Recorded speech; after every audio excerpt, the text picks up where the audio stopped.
안녕하세요. 오클로 신지훈 대표입니다. 오늘은 눈을 많이 잘못 사용하면 어떤 문제들이 생기는지에 대해서 이야기 나눠보려고 합니다. 안과에서 시력은 괜찮다고 하는데 책을 오래 보면 눈이 아프고 그리고 눈이 뻑뻑하고 피로한 느낌이 계속 들고 멍한 그런 느낌들도 같이 들고 그리고 글자가 흐려지고 집중하기가 어렵고 갈라져 보이고 눈을 많이 사용했을 때 이런 증상들을 호소하시는 분들이 많습니다. 이건 단순히 이제 눈의 근육이 약해져서 그런가 라고 생각을 할 수도 있는데 단순히 눈의 근육이 약하다라고만 생각해서는 안 됩니다. 눈 역시도 오랫동안 사용을 잘못하면은 눈이 피로하다는 경고를 보내고요. 그 피로한 경고가 지속되면 통증이라고 하는 위험 신호로 바뀝니다. 그리고 그 통증을 느끼다 보면 이걸 사용을 안 하는 게 더 낫겠는데 라는 억제 신호가 생기게 되고요. 그 억제 신호가 발생되면 그 위치에 맞는 작용들이 생기지 않으면서 불편 증상들이 생기기 시작하는 겁니다. 오늘은 시각 기능 이상들이 왜 생기고 어떤 식으로 관리해야 하는지에 대해서 설명드리도록 하겠습니다. 제가 늘 이제 영상에서 설명을 해드리는 것처럼 우리의 시각 시스템은 기본적으로 멀리에서 생활을 잘 할 수 있도록 만들어져 있습니다. 시각계라는 거는 결국에는 어떤 자극이 들어왔을 때 어떤 행동으로 표현이 되는가, 이게 중요한 포인트인데요. 예를 들어서 가까운 물체를 보면 가까운 물체에 맞게 눈모음이 행동으로 나오고요. 가까운 물체를 보기 위한 초점을 잡는 근육의 수축이 또 행동으로 나옵니다. 이런 식으로 어떤 자극을 받았을 때 자극에 맞게 감각이 나오는 게 올바른 시각계의 행동 패턴입니다. 그러면 우리 시각계는 기본적으로 디폴트가 어떻게 설정되어 있는지를 좀 이해를 해야 되는데요. 앞에 말씀드렸던 것처럼 멀리 보는 기준으로 디폴트 형성이 되어 있습니다. 그래서 우리가 눈을 편안하게 느끼는 환경 역시도 멀리 넓은 공간을 볼 때 눈을 더 편안하다고 느낍니다. 그래서 바깥에서의 환경은 우리한테 어떻게 익숙하게 되어 있는지를 좀 이해해 볼 필요가 있는데요. 일단 굉장히 많은 축의 환경을 사용하게 됩니다. X, Y 이런 Z축을 다 사용을 하게 되고 거리 역시도 멀리, 가까이, 중간거리 이렇게 넓은 공간을 사용할 수 있게 됩니다. 그리고 바깥의 조도 역시도 보통 낮의 환경이 한 5만에서 10만 럭스 정도 될 정도로 굉장히 밝은 환경에서 좋은 해상력을 얻을 수가 있게 됩니다. 그리고 시야도 넓게 사용하기 때문에 중심과 주변의 시야를 같이 사용하면서 시각적인 스트레스가 적게 작용할 수 있도록 이 DNA 되어 있습니다. 그러면 이런 기준 환경과 지금 현재 우리가 살아가는 환경은 어떻게 다른지 이거를 한번 알아보도록 하겠습니다. 기본적으로 실내 공간 안에 있기 때문에 시각이 이 공간에 대한 스트레스를 많이 받게 됩니다. 안구 운동을 한다고 해도 되게 제한적인 환경에서 안구를 이동하게 되고 그리고 조도 환경만 봐도 실내 같은 경우에는 한 1000에서 1500 럭스가 보통 많습니다. 바깥 환경과 비교를 해보면 거의 100배 가까운 럭스 환경을 가지고 있는 거죠. 그러면 해상력이 떨어진다고 느끼기 때문에 우리는 무언가 물체를 볼 때 더 해상력을 보충하기 위해서 눈에 물체를 더 가깝게 가져가게 됩니다. 그럼 물체를 가깝게 가져가는 것 자체가 큰 문제가 없는 건가? 그렇지가 않습니다. 눈을 더 모아야 되는 행동을 해야 되고요. 그리고 가까운 곳에 초점을 잡기 위해서 주변 근육을 수축시켜야 됩니다. 그러면 눈에 굉장한 부담, 스트레스를 주게 되는 거죠. 또한 야외 환경 같은 경우에는 여러 주파수를 다 같이 경험하게 됩니다. 예를 들어서 형태나 장애물 같은 것들은 우리가 저주파라고 합니다. 그리고 일반적으로 생활하는데 사람 얼굴 표정이나 이런 것들은 또 중주파라고 합니다. 그리고 글자나 텍스트 같은 것들은 고주파 환경이라고 합니다. 근데 실내 환경에서 우리 업무를 하게 되면 굉장히 주파수가 높은 고주파 환경에 노출되어 있습니다. 그럼 그거 역시도 굉장히 세밀하게 봐야 되기 때문에 초점 작용을 더 해야 된다라는 푸시가 들어가게 되고 그거에 맞게 또 행동을 하게 됩니다. 그래서 이런 환경을 보면은 야외에서 우리가 시각 시스템이 만들어진 것과는 거의 정반대로 사용을 하고 있다라고 볼 수가 있고 더 좁게, 더 가깝게 그리고 더 오래 사용하는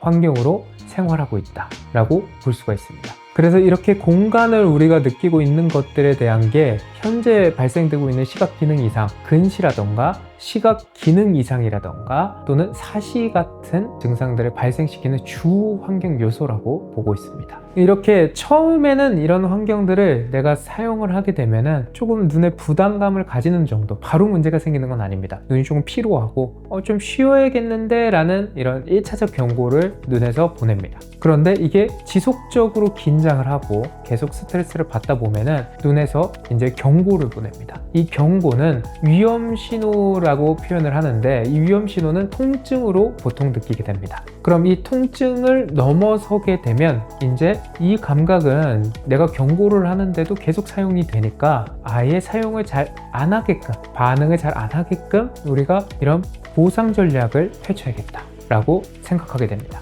그러면 같은 거리를 받는데도 그 거리에 맞는 힘을 작용하지 않게끔 한다던가, 또는 같은 거리에서 초점을 잡아야 되는데 그 초점을 잡는 힘도 40cm만큼 힘을 발생하지 않고 50cm만큼 힘을 발생하게 한다던가 해서 이런 눈에 대한 보호 전략을 펼치는 거죠. 그걸 우리가 쉽게 말해서 눈에서 감각을 억제시켰다라고 표현합니다. 그러면 만약에 가까이 초점을 잡아야 되는데 초점을 잡는 힘을 잘 사용하지 않게끔 억제 전략을 펼치게 되면 가까이서 초점이 뿌얘지게 되고요. 두 눈을 모아서 유지해야 되는 게 또 40cm에 맞게 힘이 작동을 해야 되는데 여기서 또 억제 전략을 펼치게 되면은 눈모음이 잘 생기지 않으면서 갈라지거나 빛이 퍼져서 조금 눈부시게 느껴지거나 이런 증상들을 가지게 됩니다.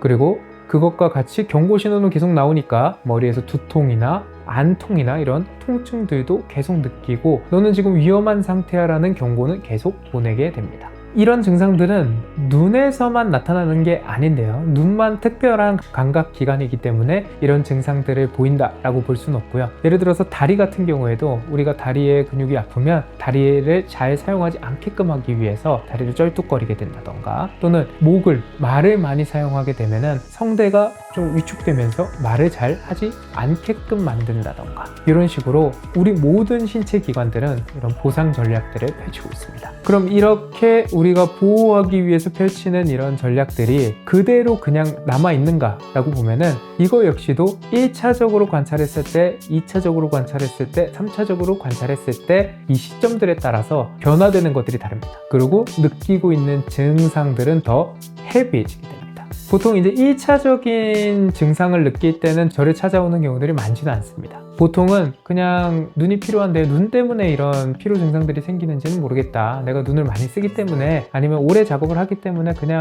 눈이 건조해져서 그런 거 아닌가요? 라고 이렇게 물어보는 경우들이 많습니다. 그럼 그런 경우에서는 우리가 눈을 조금 더 예방적인 시점에서 눈이 너무 과흥분하거나 너무 부담스럽게 느끼면 다른 이상 증상들이 생길 수가 있으니까 이걸 이렇게 좀 적절하게 도구로 관리를 하는 게 좋을 것 같다 라고 권장을 합니다. 그럼 2차적인 경우에는 이제 통증을 가지고 옵니다. 내가 예전에는 한 5시간을 봐도 불편하지 않았는데 요즘에는 한 2시간만 봐도 눈에 통증이 나타났다. 그리고 초점도 가끔 잘 안 잡히는 것 같다. 이때는 이제 조금 더 능동적으로 도구 교정을 합니다. 그리고 3차적인 시점으로 오는 경우에서는 대부분 감각들이 억제를 하고 있는 상태에서 옵니다. 초점은 거리보다 훨씬 더 멀리 잡고 있고 눈모음 역시도 이 거리보다 더 멀리 작용을 하고 있습니다. 그리고 힘 역시도 다 떨어져 있어서 눈을 모으고 벌리는 힘의 감각 역시도 다 저하되어 있는 상태로 옵니다. 이렇게 3차적인 시점에서는 사실 도구 교정만으로는 교정하기가 어렵습니다. 이런 경우는 이제 능동적으로 시각 재활을 해서 이 감각을 다시 회복할 수 있는 과정들이 필요합니다. 그럼 여기에서 임상적으로 가장 중요하게 제가 권장하기도 하고 설명을 드리는 부분들이 있는데, 그거는 안경 도구만으로도 또는 재활만으로도 무조건 눈을 다 좋게 만들 수 없다는 겁니다. 그렇기 때문에 제가 가장 강조하는 포인트는 환경에 대한 것을 도구와 함께, 또는 환경에 대한 것을 도구 재활과 함께 해야만 눈이 안전하다고 느끼기 때문에 그 감각을 다시 사용을 잘 할 수 있도록 바뀔 수 있다고 설명을 드립니다. 이제 제가 강조하는 환경은 조명 또는 거리, 그리고 눈을 사용하는 시간, 그리고 장소적인 것, 이런 것들을 제가 기본적으로 권장을 하는 환경에 대한 부분입니다. 그리고 이런 환경을 잘 컨트롤했을 때 내가 눈이 조금 안전해졌구나라는 걸 좀 느낄 수가 있고요. 그리고 두 번째로 도구를 규정을 해줘야 됩니다. 도구 규정을 통해서 눈에서 느껴지고 있는 증상들을 감소시켜줘야만 또 눈도 안전하다고 느낍니다. 이렇게 기본적으로 안전하다고 느끼고 있는 상황에서 재활이 들어가야 우리 감각은 좀 능동적인 변화를 가지게 됩니다. 근데 눈이 계속 피곤하고 힘들고 그런 상태에서 도구 사용도 안 하고 재활만 한다고 좋아질 수 있을까? 라고 했을 때 이 감각이라는 것은 내가 불안정하다고 느끼고 위험하다고 느끼면 수정 자극이 잘 들어가지 않습니다. 그래서 일상적으로 제가 권장을 드리는 거는 루틴을 만드는 겁니다. 거리를 유지하는 거는 보통은 40cm 이상의 거리를 유지하라고 말씀을 드리고요. 시간은 20분 단위로 눈을 사용하는 겁니다. 20분 단위로 어떻게 눈을 사용해요? 라고 물어볼 수도 있는데 알람을 설정해 놓고 알람이 울리면 한 20분 단위로 멀리 한 10초 정도, 길면 20초 정도를 보게 하는 겁니다. 그러면 눈이 모였던 것이 이완되면서 이 정도면 괜찮을 것 같은데 라고 스트레스를 좀 줄여줄 수가 있고요. 눈에 초점을 잡기 위해서 근육이 수축됐던 것도 멀리를 보면 이완되면서 이거 역시도 좀 스트레스를 적게 느끼게끔 해줄 수가 있습니다. 그 상태에서 이제 적절한 도구를 사용해주면 눈에서 느껴지는 증상들은 많이 감소하게 될 겁니다. 그리고 내부 센터에서 할 수 있는 재활이라던가 집에서 할 수 있는 홈 트레이닝 같은 것들을 배워서 눈의 감각을 다시 안전하게 올바르게 쓸 수 있게끔 바꿔준다면 내가 틀어졌던 감각들을 다시 잡아줄 수 있는 자극을 받을 수가 있습니다. 그럼 시기능 이상이 왜 생기는가에 대한 것을 좀 정리해서 설명을 해드리면, 우리가 생활하는 환경은 우리 DNA적으로 안전하다고 느끼는 환경이 아니다. 실내 공간에서 가까운 걸 오랫동안 보게 되면은 눈에서는 굉장히 스트레스를 받으면서 피로하게 되고, 그 피로함이 누적이 되면 통증으로 위험 신호를 내보내게 된다. 그렇게 통증이 지속되다 보면은 감각을 적절하게 사용하면 안 된다는 억제 신호를 보내게 되고, 그럼 여러 가지 증상들이 만들어지게 된다. 이건 1차적인 거, 2차적인 거, 3차적인 게 있기 때문에 감각이 그대로 멈춰 있는 것이 아니라 더 나빠지는 방향으로 변화가 되고, 중재하는 것 역시도 1차적일 때가 더 쉽고 2차적, 3차적으로 갈수록 더 어려워지게 된다. 그래서 눈의 불편 증상들을 가지게 됐을 때가 가장 빠른 시점이라고 생각을 해주시고, 주변의 시각기능 검사를 받을 수 있는 곳에서 눈을 적절하게 검사하셔서 시각기능들을 더 안전하게 오랫동안 사용할 수 있도록 관리하시길 바랍니다. 시기능과 관련된 궁금한 사항들이 있으면 댓글로 남겨주시고요. 매주 시기능과 관련된 영상을 올려드릴 테니 구독과 좋아요, 알람 설정을 부탁드립니다. 눈으로 보는 모든 순간이 편안해지도록 오클루가 함께 하겠습니다. 감사합니다. 신지훈이었습니다.